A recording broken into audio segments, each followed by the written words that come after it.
खत्म कर रहे हैं, संविधान हमारे लिए खत्म हो जाएगा तो क्या हालत होगी सबकी। 272 टोली बन जाते हैं, लेकिन 200। अस्सलाम वालेकुम गाइस, कैसे हैं आप लोग। उम्मीद करता हूँ ठीक होंगे। आज की इस वीडियो में सऊदी अरब, इंडिया और इजराइल और ईरान के बीच में जंग चल रही है, उससे रिलेटिव एक नई जानकारी सामने आई है। इजराइल का प्रधानमंत्री बोल रहा है कि 48 घंटे के अंदर हम ईरान के ऊपर हमला करने वाले हैं, लेकिन अमेरिका के प्रधानमंत्री जो बाइडन कह रहे हैं रहने दे भैया मत कर। लेकिन इजराइल का प्रधानमंत्री नेतन्याहू मान ही नहीं रहा है, कह रहा है मैं 48 घंटे के अंदर हमला करूंगा। क्या है पूरी जानकारी वो भी बताऊंगा। साथ ही साथ सऊदी अरब जवाजात की तरफ से एक इकामे से रिलेटेड बहुत बड़ी जानकारी आ रही है, और साथ ही साथ बीजेपी ने ऐलान कर दिया है संविधान को बदलने के लिए। क्या है अपडेट वो भी आप लोग को बताऊंगा। तो आप लोगों से रिक्वेस्ट है वीडियो को शुरू से लेकर लास्ट तक जरूर देखिएगा, ताकि आप लोग को पूरी जानकारी मिल सके। अगर हमारे चैनल पे आप लोग नए हैं तो चैनल को सब्सक्राइब भी कर सकते हैं। तो चलिए वीडियो को शुरू करते हैं। सबसे पहले मैं आप लोगों के साथ में एक अपडेट शेयर कर देता हूं। आप स्क्रीन पर देख सकते हैं, सऊदी अरब का हवाई क्षेत्र सभी फ्लाइटों ने यूज किया। जिस वक्त ईरान इजराइल के ऊपर हमले कर रहा था, उसी वक्त का ये मंजर है, जहां पर देखा जा सकता है काफी तादाद में फ्लाइट नजर आ रही हैं। तो जिस वक्त ईरान ने इजराइल के ऊपर हमले करे थे ड्रोन से, उसी वक्त का ये मंजर है।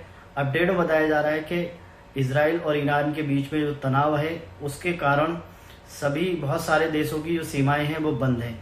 तो सऊदी अरब की हवाई क्षेत्र यूज किया सभी फ्लाइटों ने, जैसा कि आप स्क्रीन पर देख रहे होंगे। और अपडेट में ये भी बताया जा रहा है कि सऊदी अरब के विदेश मंत्रालय ने क्षेत्र और उनके लोगों को एक बहुत बड़ी चेतावनी भी दी है युद्ध को लेकर। नेतन्याहू की तरफ से एक बहुत बड़ी अपडेट आ रही है, इजराइल किसी भी समय ईरान के ऊपर हमले कर सकता है। अपडेट में बताया जा रहा है कि अगले 48 घंटे के अंदर वो हमले करने वाला है ईरान के ऊपर। नेतन्याहू ने ये साफ साफ क्लियर कर दिया है। अपडेट में बताया जा रहा है कि जो बाइडन ने काफी समझाने की कोशिश की नेतन्याहू को, लेकिन उसके समझ में नहीं आ रही है। उसने साफ साफ कह दिया है अगले 48 घंटे में हम ईरान के ऊपर हमला करने वाले हैं। और ईरान की तरफ से ये कहा गया है कि हमने सिर्फ ये यूज किया है, ना कि बहुत बड़ी मिसाइलें छोड़ी हैं। हमने छोटी मोटी मिसाइलें छोड़ी हैं इजराइल के ऊपर, जिससे किसी का भी कोई भी नुकसान नहीं हुआ है, ना ही किसी की मौत हुई। जैसा कि मैंने आप लोग को बताया था, सुरक्षा परिषद में एक मीटिंग हुई थी जो कि इजराइल ने बुलाई थी। तो इजराइल ने ईरान के ऊपर प्रतिबंध लगाने की मांग की है, और साथ ही साथ अमेरिका और ईरान ने एक दूसरे को धमकी भी दी है। ईरान की तरफ से कहा गया है कि हमने ऐसा कोई भी बड़ा हमला नहीं किया है जिससे लोगों की जान गई हो। एक छोटी मोटी मिसाइल दागी गई हैं, ये सुरक्षा के लिए दागी गई हैं। जिस तरीके से इजराइल ने हमारे ऊपर हमला किया था, उसमें 7 लोगों की मौत हुई थी और 2 जनरल की भी मौत हुई थी।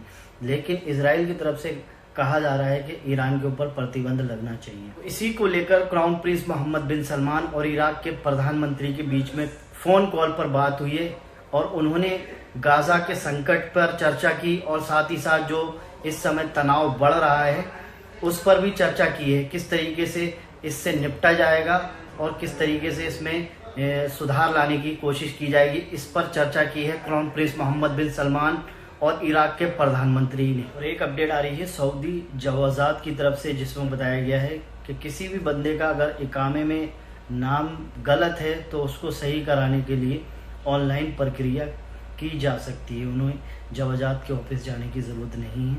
अपडेट में बताया गया है कि कफिल या कंपनी को यह अधिकार दे दिया गया है कि किसी भी वर्कर का अगर नाम इकामे में चेंज है, अगर सही करवाना है तो वो ऑनलाइन प्रक्रिया कर सकते हैं मुकीम पोर्टल के ज़रिए। मुकीम की वेबसाइट पर जाकर आपकी कंपनी या आपका कपिल आपके इकामे में नाम में संशोधन कर सकता है, यानी कि नाम में बदलाव कर सकता है। तो एक अच्छी सुविधा दी गई है। वैसे लोगों को जाना पड़ता था जवाजात के ऑफिस, उसके बाद ही ये प्रक्रिया की जा सकती थी, लेकिन अब ये प्रक्रिया ऑनलाइन शुरू कर दी गई है। तो अब बात कर लेते हैं इंडिया की कुछ अपडेट के बारे में। सबसे पहले मैं आप लोगों के साथ में ये अपडेट शेयर करना चाहता हूँ। आप स्क्रीन पर देख सकते हैं, अयोध्या के बीजेपी के एक प्रत्याशी जिन्होंने कहा है कि संविधान में बदलाव करने के लिए 400 सीट होनी चाहिए। वैसे 272 में बहुमत मिल जाता है, लेकिन संविधान में चेंजिंग्स यानी कि बदलाव करने के लिए 400 कम से कम सीटें होनी चाहिए। तो इस तरीके की भाषा का इस्तेमाल किया जा रहा है बीजेपी के नेताओं द्वारा।